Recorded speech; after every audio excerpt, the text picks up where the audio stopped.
Welcome to Fantasy Femme Fatales, where two fantasy readers dive headfirst into the worlds of romantasy and dark romance. From fantasy deep dives to book club banter, we're talking plot, magic systems, and all the spicy details. So pour a drink, grab your latest obsession, and let's turn the page together. I thought we would recap the main plot points, where we started and where we've landed, because so much has happened in this book. If you don't have it in you to listen to all these episodes again before the next book comes out, save this episode and you'll have a nice little refresher to come back to so you can get in the right space for Eldritch. We're going to go character by character. So we have Maevyth, who is not dead. And that was like the vibe for all of part one. So I felt like that was worth saying. We do know that Maevyth is in fact not dead. She's a descendant of the Corvi people and the goddess of death. She unintentionally had a death baptism with a bird, and she now has Ravox, the giant badass dragon bird, who, God, I hope we'll see in book 2. We better. Oh my God. We were getting like Crone Witch energy with Ravox in this book, I have to say. It was like very few and far between, and I need to see more of Ravox. Same. I feel like he's going to have some really badass moments in Eldritch. He better, at least. I agree. I think he's got to have a big role. So then we have our shadow daddy Zevander, who is our 200-ish year old lunaseer who is cursed in all of the ways that one really can be cursed. Physically, his body is cursed, but also Cadavros cursed his future by interfering with his family. And you could say that Zevander was also cursed by the Selasians, given the fact that he was tormented and all of the trauma that they caused him. Zevander and Maevyth are mates. That has been confirmed, and after quite a rocky road over hundreds of pages, they have found each other and admitted their feelings. We can't talk about this book without talking about Cadavros and all of the mystery around him and creating an amulet for the king, which was tied to the prince's life, but also his own life. So if either of them die, Plague of Pestilence will be released, and we don't really know how this came to be or why. The king did not kill Cadavros because he couldn't, but instead he banished him and hoped that he'd stay away or have no access to Vivicantum and be unable to survive. And in doing so, the Eating Woods were born. Now, little did the king know, Cadavros is actually just a cadaver being occupied by Pestilence, the god of pestilence and famine. So obviously, the god is not going to stay away just because you want him to, but we know where he resides. So this old god has been busy and appears to be building an army of monsters in Foxglove after finding the vein of Vivicantum. He is spreading a spider-infested sickness around Mortasia and is planning to use that army to rule all of the land of Mortasia. Now, Zevander and Maevyth's maidish magic seem to have warded off his abyssal binding once, but we know that Cadavros wants Zevander for his army, and they've got a bit of a like Harry Potter versus Voldemort kind of kindred connection going on here through the curse. Cadavros can read Zevander's thoughts and then trap his mind. So who knows what else Cadavros can do to Zevander. Now, Dolion, Kara's best friend, Still don't know how to feel about him. he's a real mystery, and we don't know where he's ended up. We weren't really told at the end of this book. We are hoping that he is with Rakaya in Rivendell, Calixar. Dolion had a vision a long time ago that pestilence and famine were coming. And the answer to it in Zevander's curse was a septimere, or a wand, or a magical object that's strong enough to kill Cadavros, who was seen in these visions leading a dark plague. But Dolion changed his mind when he realized that the last piece of the septimere puzzle was the descendant of the Corvicae people, who had long been thought to be extinct. And who wants that blood on their hands? So he instead decided to put all bets on Maevyth, secretly knowing that she was Zevander's mate, and likely the daughter of the goddess of death. He seems to have a unique understanding of the Corvi people that most people don't have, and he has been dedicated to uncovering their history and how they might use it to protect Maevyth and hopefully all of Aethyria. However, Dolion has not been the most reliable resource, so it's yet to be seen if he actually has a plan and whether that plan has a chance of working at all. We also have the Magistroli, the Mage Lord Akmiros, who I think is toast, literally, I think he's gone, based on the sacrifice ceremony that he attempted with Maevyth. And then we have Melantha, our questionable lady mage. And the last time we saw her, she was on the other side of the Umbra Veil. And from there, we don't really know where she went, what she's doing. As far as we know, this group of mages are moving swiftly to have the Septimere created based on their own agenda, to destroy Cadavros and strengthen the Umbra Veil, which is only possible by securing the Septimere, which requires the blood of a Corvicae person. Now, that sounds kind of positive. I think we've kind of come around on whether these guys are good or bad. It sounds like everyone actually kind of like wants the same thing. However, as we've said before, Melantha does not seem like one to be trusted. And I think that she's probably our biggest wild card in the story and the overarching plot. Like how she is going to fall into place with things, I think will be very telling. Then we have our old gods. Now, in this book, we are only given 5 gods. I'm very curious to see if there will be more that show up in Eldritch. In this book, we met Mortasia, the goddess of death who fell in love with a mortal, Deimos, a warrior who was turned into the god of chaos and fire. We have not met Deimos yet. We have just heard a whole lot about him. We are getting an inkling about Pestilence, the god of pestilence and famine, and Magicae, the god of alchemy and immortality. But we haven't met these two yet either. We also have a third god that Kara has mentioned a few times because she's been paying attention, Viveria, goddess of fertility. We haven't heard anything about this god, but she is referenced in the beginning of the book in the glossary section. We know that she's going to fold in at some point. Now, unfortunately, we lost the Crone Witch tonight, which was super sad. And Ravox is off somewhere. We're hoping that he's just waiting for his time to shine so he can save Maevyth once again. And we have poor Branimir, who is locked in the dungeon back at Eidolon. And hopefully Magda has been feeding him while everyone's been away, because otherwise, who knows what's going on down there. And so I think that's it. There's a lot left unclear as we finish up this book. Kara, what do you think? Anything that needs to be added in there? I think the only thing that came to mind when you're describing the goddesses was there was this goddess of foresight or something mentioned by Magicae. Okay. Randomly, like when they were doing their whole ceremony amongst Maevyth and trying to like extract or tame the Sablefire, that god does not exist in the glossary. So I have no idea if that's ever going to come back into play, but I thought that was weird. Mm-hmm. So it might just be something to note that throughout this ceremony, these Magicae followers called upon the goddess of foresight. Yeah, absolutely. And interestingly enough, the god of death on the mortal side, Sades, is not in the glossary. Yeah, true. So questionable. Questionable in terms of real gods. We had our questions and we continue to question. It's kind of crazy. I feel like when we recap how everyone's story has evolved through the book, like it doesn't sound like as much as really went on. That was a really good summary. I think you distilled it really nicely considering the emotional roller coaster that we went on for all of that to occur. Yeah.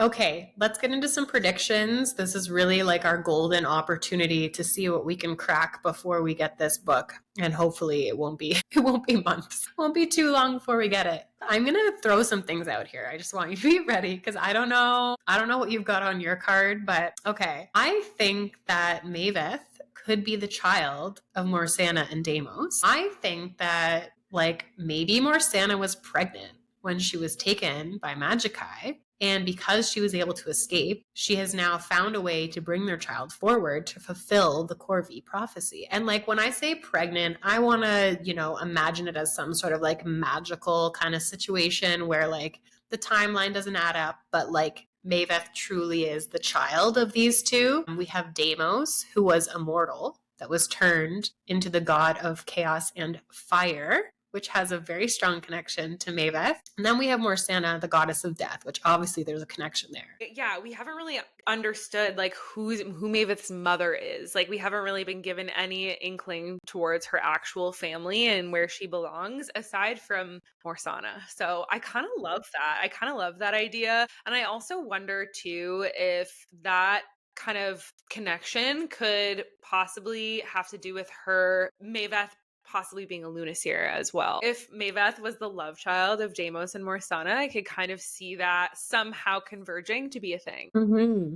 I think that there's some stuff with like the warnings. The fact that Maevyth seems to embody or be able to control all of these elements that seem connected to both of them feels like we've been so focused on Mortasia and Deimos being connected to Zevander, which like maybe that's still a thing, but I think it would make like a whole ton of sense if that was all embodied in Maevyth. And I also just selfishly love the idea of her being connected to chaos. Like I want to see the version of Maevyth where chaos reigns. I love that. We haven't really gotten a lot of clues that Deimos could be manifesting in Zevander, and it could just be that he was cast into the Sable Fire, and the Sable Fire was part of Deimos's struggle as well, and so they have that kind of similarity. So I like that take. I think it is just a little bit different. We've been like pinpointed into thinking like Deimos, Zevander, right?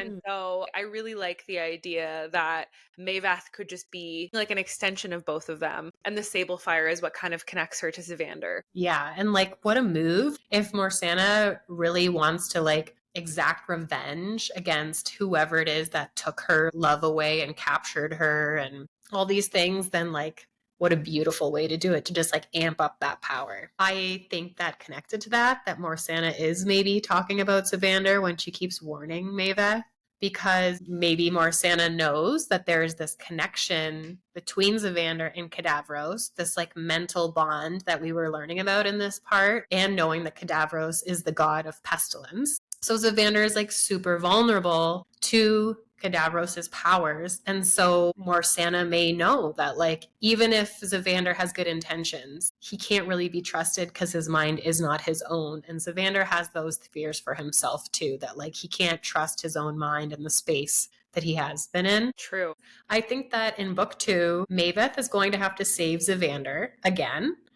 I think that the trap he fell into in this book is nothing compared to what is to come, and that she is going to have to fully engage her powers in order to save him. I love that. Yeah, I could totally see that happening. Maybe Zevander will be the damsel in distress. Like that's the vibe I'm feeling here. I would really love it because like I just feel like Maevyth has been like, oh, I need to save my sister. I need to save my sister. And I'm not mad at her for it, but it's like, it's kind of useless, right? Where like, if she were to have to save Zevander, and Zevander is necessary to this like overarching goal they're trying to achieve, it would be so satisfying to see her really come into her own. You've said a lot about her lacking agency and autonomy, and like that would really give her that moment to figure out what she wants and who she is and what she's capable of. Totally. I love that. Okay, mini prediction. I'm pretty sure Aleysia is going to be terrifying, and it is not going to be the beautiful reunion that Maevyth thinks that it's going to be. Yeah, there was something about her that never really quite sat right. Yeah, I mean, I think she's weak. Like, I think she just is like has been a weak character that does stupid things, and then Maevyth was like kind of left to figure it out. I just feel like there isn't a scenario where Aleysia got out of the Eating Woods and away from Morose and isn't going to be like a monster of some sort. I almost wonder if Maevyth is going to have to grapple with, you know, the loss of her sister a second time. What if she has to kill her? I wonder if she'll be put into a situation where she has to choose between her new life and her old life, almost like Aleysia being that symbol of her old life. Mm-hmm. But yeah, I think she's gonna be a wild card, and we just don't know. We don't know. I'm shocked that they gave us like a look into the basement. I was really afraid that there was going to be this like build up to like the floorboard thing and it was going to go dark and we were not going to know who was in there. I was very happy with the end of the book. I will say I was very worried that we were going to get nothing. And so even just getting that like little part with Zevander and Maevyth having their little like smoochy like let's snuggle, let's fuck. Loved that. But then also like we get some sort of like the cliffhanger wasn't awful. It wasn't horrible. It gave us something. Yeah, like I could sleep at night. I also think it's important to note, because we didn't really get into the details here, like they didn't have sex. They did a lot of other things, but they didn't have sex. So even like the moment where Maevyth talked about this like energy and this feeling tugging at her womb, I was like, oh, is this going to be like the baby? Yeah, I kind of thought it was the mate bond or something. That makes sense. Probably energy that like that is to come. I am getting the feeling that there's going to be a war in the next book and that Anathema was only a taste of the creepy creatures that we are going to see in Eldritch. I just feel like If spiders and like Branimir, branchy monsters and things with hooves and stuff creep you out, like I just have a feeling we're going to get all the monsters of the underworld in Eldritch. I just feel like we're going to get a war and it's going to be dark or a battle or whatever. But I have a feeling there's going to be like blood. Yeah. Oh my God. Yeah. Oh my gosh. I'm so pumped for it. Even just the name of the book, like Eldritch. Again, I think I talked about this in another episode, but it was in Sabrina the Teenage Witch. It was in American Horror Story, The Eldritch Terrors. And the Eldritch Terrors, I believe, are like, I don't know that they're gods, but they're just like, I don't know the different names of them, but I think there's one called like the Returned, the Undead, and they all have like different evil powers. And so I wonder if that's like an emulation of the gods, or like that's maybe like the reference that Keri Lake is making, that they all have all these different powers and threats, and there is going to be a war amongst all of them. So yeah, I love it. The monsters are slumbering. Yeah, they're waiting. They're laying in wait. Let's get into your predictions. Yes. I love all of them. I think you're onto something here. So I'm excited. So I have a lot of thoughts related to the gods. And within even just the last pages of the book, we had something super critical thrown in front of us that I feel like we need to discuss. And it was that quote, if it's true that he embodies Pestilios, then he yearns for chaos and the power to control life and death. You mentioned it too, Sarah. It feels like there's a really big power play at hand with all of these gods. It sounds to me like Pestilios needs or wants the god of chaos on his side for this next step in his plans. And I just don't think that Mortasia is going to like that. Throughout the book, she's been seen and depicted as trying to protect the natural order of things. We thought maybe what reason would she have to protect the vein of Vivicantum? And there was the Crone Witch alluding to the Corvicae not caring about status and power. And Pestilios and his plans to disrupt the natural process of life in his famine, right? He's trying to disrupt what lives in Mortasia. So Mortasia stands to lose something if he gains control in that way. That's the war that's going to happen, and that Zevander is going to have to fight to decide which side he is going to be on. We're seeing that foreshadowing, right? Zevander may lose control of his sable fire and become more dangerous to Maevyth. If Cadavros continues to target him, Zevander might fall into that darkness or that Caligorya and join forces with him. There's these themes of like rebirth too. Like when Mortasia is talked about, it's not just like darkness. Like it feels like it's the natural order. Yeah, which makes sense. Like even in the story of like Mortasia and Deimos, again, I caught this kind of on the second read where it talks about how she would follow him around into battle and that no one else would look her in the eye except him. And if you replace the idea of Mortasia with death, then it makes so much sense that, like, of course, death would be wandering through a battlefield and would rarely have someone who's bold enough to look death in the face. So it's interesting they like created this bond. I do love this like whole like power position, and it makes me wonder, to your point of like the Corvicae didn't value power or status, but that didn't work for them. Like they lost and they lost everything. So now if this is their chance, is it like they're not going to make the same mistake again? I like that too. Little redemption arc. Yes. Now, I just have to say this quote that you brought up, it kind of stuck for me too. And when I look at it, I feel like the words represent people. It's true that he embodies Pestilios, which is Cadavros. He yearns for chaos, potentially Zevander, Deimos, the power to control life. Is that Magicae and the alchemy and immortality. And then we have death, which is Mortasia. So we're potentially, again, missing our fertility goddess. But otherwise, it does feel like that is maybe the foreshadowing of like what Cadavros is really seeking to control, which is all of them and the gods that they are embodied by. That was my like one thing that I couldn't really figure out is how Magicae comes into all of this. We understand that he wants Maevyth because she's the daughter of the Corvicae for the Septimir to drive away Pestilios. But that's all we really know right now. Maybe it's not a matter of like being good or bad, but we don't really know what his motive is aside from that. And like, can Mortasia / Maevyth and Magicae possibly join forces and help to stop Pestilios together? That could be an option. But then the other thing is like, will Mortasia go with her uncle and, family value. Being the goddess of death, join forces with him and just be part of the plague. If we take any other hints from Greek mythology,